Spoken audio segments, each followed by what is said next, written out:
Welcome, I'm Nina Griffin, and this is the Astrology and Magic channel. Today, we'll talk about the astrology forecast for 2023. Thanks for having made it all the way through 2022 with me. First off, I wanted to say thank you to all of my patrons. I appreciate all of your support. If you would like to get access to astrological and magical videos early and in many cases exclusively, and most importantly, if you'd like to get access to my monthly Magical Elections ebook, which teaches you how to make planetary talismans, you can go to patreon.com/Nina Griffin and become a patron. So to do a quick recap for 2022, probably the most important thing to recognize is that we have just been through some fairly difficult astrology this year. We had some pretty tough eclipses, and we also were still dealing with the aftermath or sort of the tail end of the Saturn-Uranus square. Now, that square primarily manifested on a global or mundane level, as it's called, in terms of world events rather than personal events, but I'm sure that some of us, especially if it hit our charts very precisely, experienced that Saturn-Uranus square dramatically as well. In addition, we experienced Jupiter in Pisces as well as Jupiter in Aries, and a lot of back and forth between those two signs for Jupiter. And then, not to forget about it, Mars in Gemini retrograde, and then Mars in Gemini for actually 7 months, which will trickle into the early part of 2023. It's been an intense year. There's a lot of very martial, intense activity this year. Of course, we've seen a war start in Ukraine. We've seen a lot of really dramatic events this year. 2023 is going to be a little bit different. For one, we don't have a major aspect perfecting. No Saturn-Uranus square is going to perfect. We're going to see Saturn change signs, which is always important, and it definitely shifts the playing field, as you can imagine. And Pluto is going to change signs as well. Now, I primarily use the outer planets as a means of assessing world events rather than personal events. However, it's important to recognize that if you have planets in Aquarius or the other fixed signs, you potentially could be looking at some pretty long-term transits by Pluto to your natal chart. Just remember that Pluto is in one sign for a very long time, in this case 20 years. And so, as you can probably imagine, you are going to have a significant part of your life transformed in 20 years, whether Pluto is in your sign or not. The themes in 2023 is that I see it as kind of a preparatory year. Now, you might remember if you look back to 2020, Jupiter and Saturn conjoined at 0 degrees Aquarius. This launched a whole new era, which is 240 years to be exact, of Jupiter-Saturn conjunctions in air signs. And so air themes, which we'll discuss shortly, are something that we'll be dealing with for a long time, actually the rest of our lives. Now, it's important to recognize that with Jupiter and Saturn having left Aquarius, that theme of air continues. And Pluto is not far behind in basically emphasizing that theme, because Pluto is going to enter Aquarius and it's going to be at 0 Aquarius for a while. That degree of that conjunction, of that Jupiter-Saturn conjunction, is going to get a powerful wake-up call, if you will. So if 2020 was the official start of the air era, if you will, this Pluto entering Aquarius is sort of the unofficial but actually very powerful, maybe real starting point of the era that we're going to be dealing with for the next 20 years and of course beyond. So to quickly summarize, here are some of the key elements that we're going to be dealing with in 2023. We've got planetary ingresses. Saturn enters Pisces, Pluto enters Aquarius, Jupiter enters Taurus. Now, in terms of major planetary aspects, not a lot going on. Jupiter is just going to get into the orb of a conjunction with Uranus in the summer, and so we'll talk about that. Jupiter has a 9-degree orb, and so in August they're going to be a little over 8 degrees apart. I do not believe that Saturn is really in any way meaningfully connected to Neptune yet. Some people consider them co-present because they are in the same sign, but there's a reason that orbs were invented. And the idea is that Saturn and Neptune in 2023 are going to be a little bit too far apart to really impact each other much just yet. We're going to see the two of them do a lot more damage, so to speak, in 2024 and 2025, and certainly 2026 when they actually come to a conjunction in Aries. We are going to see eclipses this year. Eclipses are going to be in Aries and Libra, and then on the Scorpio-Taurus axes as well, and so we'll talk about those later. Let's start with Saturn entering Pisces. This will happen on March 7th, 2023, And Saturn will be in Pisces until February 13th, 2026. Toward the end of that period, he will have spent some time in Aries as well. However, he is finally out of Pisces February 13th, 26. Now, as you can imagine, because Pisces is a sign that involves water, there's going to be a strong emphasis on matters involving islands and peninsulas. And then, of course, we're going to see restrictions having to do with water. So water rights and water restrictions will become very important, probably in a lot of areas of the world, as well as things like fishing rights or who controls a particular area of the sea. All of this symbolism to me spells out definite tensions around Taiwan. Now, one traditional text gives dissensions and discord among great and noble men when Saturn is Oriental in Pisces, as he is at the time of this ingress. So we could expect in 2023 lots of power struggles in the very highest echelons of society. This doesn't always make the news, of course, or not right away, but some surely will. So if you want to kind of see something that doesn't maybe impact you personally, but lots and lots of disagreements and power struggles, that kind of thing, at the very highest levels of power in probably a lot of different countries, Saturn in Pisces is going to be a major time for it. Saturn in Pisces also has a historical connection to earthquakes, especially along coastlines, as you would expect in a water sign.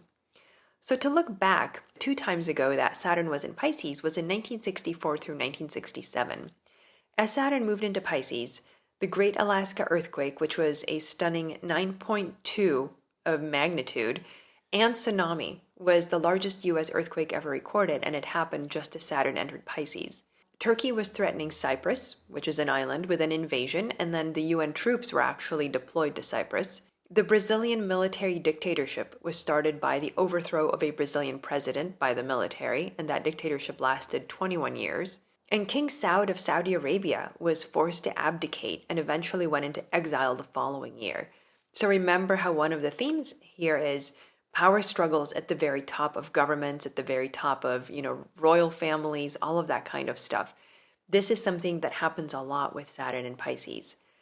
At the same time, there is a strong tendency to try to reduce, for example, weapons as a basis of mutual sort of agreement. When Saturn was in Pisces, the US and the Soviet Union simultaneously announced plans to cut back production of nuclear materials.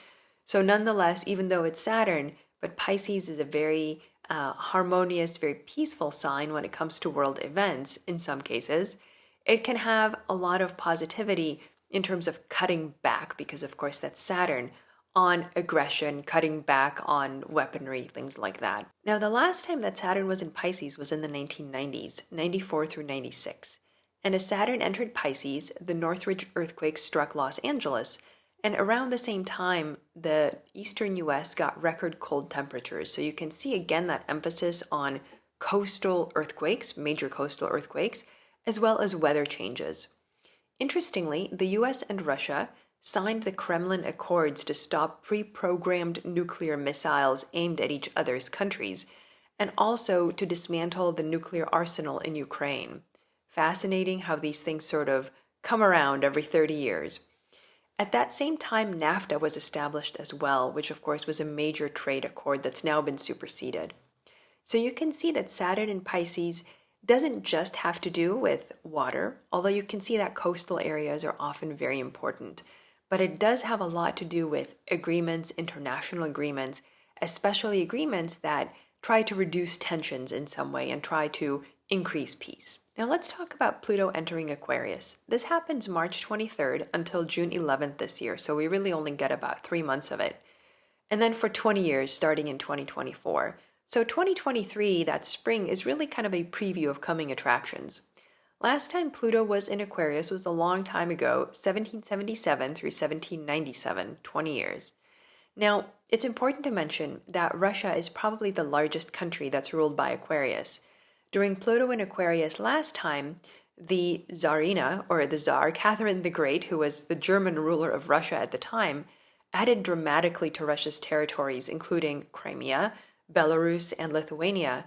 And during her reign, she actually negotiated 3 partitions of Poland that extended Russian borders into Central Europe. Now, based on how things are going, it seems unlikely that Russia will get to repeat that level of imperialist success this time. But we certainly could expect a very transformative period for Russia over the next 20 years, appropriate to Pluto. In other words, by the time Pluto leaves Aquarius for good, Russia is going to look very different from how it looks today. And this spring might give us a very early hint as to how that will go. It's also interesting to note that during the early part of this period, the US was still fighting the Revolutionary War, but 1776 through 77, just as Pluto entered Aquarius, was a turning point in the favor of the colonists, in many ways due to British errors. So in the 21st century, the US continues to renegotiate what kind of country it's going to be. Now, of course, that will be accelerated once Uranus enters Gemini, but the larger process will get underway now with Pluto in Aquarius. As I mentioned earlier, Pluto entering Aquarius activates that Jupiter-Saturn conjunction that we had at 0 Aquarius in 2020, and that highlights a period of dramatic scientific advancement for the next 20 years. Air signs, as I've always said, are also linked to respiratory epidemics, but also new medical advances. Of course, technology, communication, science, and transportation will be dramatically different by the time Pluto leaves Aquarius. New ways of generating energy will certainly be at the vanguard of all of this new science. It's important to recognize that the air element governs the weather in traditional astrology, so we can think of the next 20 years as a period when global warming transformation of the weather will really take off. However, there will also be scientific advances to try to slow or perhaps even reverse some of what we're seeing. Finally, remember that social structures are governed by air signs, because air signs, also known as the human signs, are associated with the human world and human society. So social experiments, new political directions, and movements are all going to take off quite dramatically and are going to reshape different countries in the world in a way that we really haven't seen, well, for 250 years. Let's quickly talk about Jupiter. Now, Jupiter will still be in Aries to start off 2023, but he will then slip into Taurus May 16th, and he will stay there the rest of 2023. Now, Jupiter in Taurus is a dramatic change from Jupiter in Aries. In Aries, Jupiter focuses on military glory and spending. It's a feisty placement for Jupiter. Jupiter enhances and rewards martial behavior and activities when he is in Aries. In Taurus, which is ruled by Venus, Jupiter is much more pleasure-loving, and he can grant an opportunity for peace and a détente. The desire for war is now significantly less, and instead we enjoy the fruits of peace, like luxuries and sense pleasure. Commodities that come from the earth will be more abundant with Jupiter in Taurus, so prices for things like oil or crops could come down significantly and sort of unexpectedly once Jupiter enters Taurus. I expect that Crimea will be very much in the news during this time and could potentially change hands again. It's something that Taurus is a sign that's often very sensitive for Crimea. The last time Jupiter entered Taurus was in June 2011, when the Middle Eastern uprisings and revolutions were in full swing. I expect more calls for freedom in the Middle East with Jupiter in Taurus, especially in Iran, which has been historically and anciently associated with the sign of Taurus, the bull. Now, in terms of major planetary aspects, as I mentioned, compared to the last few years, we have few major planetary aspects completing in 2023, which generally makes for a less eventful year. We do get Jupiter just within orb of Uranus. In August, they will get to within about 8 degrees of each other in Taurus, and they will draw apart and then eventually conjoin in 2024. Given that they will be in orb in summer of 2023, this summer could be marked by intense or dramatic events, as well as foreshadowing further developments in 2024 when Jupiter and Uranus actually conjoin. Now, intensity is the hallmark of this planetary combination of Jupiter and Uranus, according to André Barbeau, who was a very famous and very accurate mundane astrologer from France. Jupiter with Uranus tends to give extreme progress, so perhaps we'll see a major scientific or technological advancement or social progress, political things, but it can also be extreme in depravity. We can obviously see these things coexisting side by side. We might see a little bit of that this summer, although it's really going to peak in 2024. As I mentioned earlier, Taurus is linked to Iran and also the northwestern part of Russia, which was historically known as Novgorod.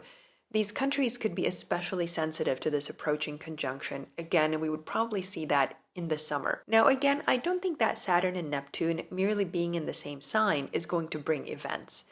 Saturn and Neptune are both very slow planets, so they're actually not going to get much closer together until 2024, 25, and then of course it will peak in 26 when they will actually conjoin at 0 degrees Aries. Until they draw closer within orb, I think that in 2023 there'll be other influences that will take center stage over Saturn and Neptune. I wanted to spend a few minutes just giving you the highlights of the Aries Ingress of 2023. This is the chart for the moment that the Sun enters the first sign, Aries. We examine that chart for a given location, usually a country's capital, to understand what happens in that country in the coming months. So it's very location specific. For today's purposes, we'll just look at the key elements present in the Aries Ingress regardless of the chart's location to make this useful for people who are not in a particular location like the US. You'll notice that in this chart, the moon is in Pisces square Mars in Gemini. Now, this combination can indicate conflict, crime, or war, but often also indicates illness. So especially places where this combination is dominant will have mass disease. Neptune with the moon underscores the mass illness theme, and Neptune in general is thought to be a bringer of epidemics. On the good side, we have Venus in Taurus conjoining the North Node, and this is a lovely counterpoint which emphasizes the uplifting of Venusian people or causes. Traditionally, Venus rules women, LGBTQ folks, as well as artists, so we could get some good news about these groups doing better and getting access to more rights in 2023. This perhaps could have something to do with Iran. We will go into a lot more detail about the Aries Ingress video, which will come out in late March, in time for the Aries Ingress. Let's talk about the eclipses. We'll have a solar eclipse April 19th in Aries and a lunar eclipse May 5th in Scorpio. You'll note that both are ruled by Mars, and in both cases, he'll be in the sign of his fallen Cancer, and he will be square Jupiter. They are in a little bit of a horrible mutual reception where they're sort of egging each other on.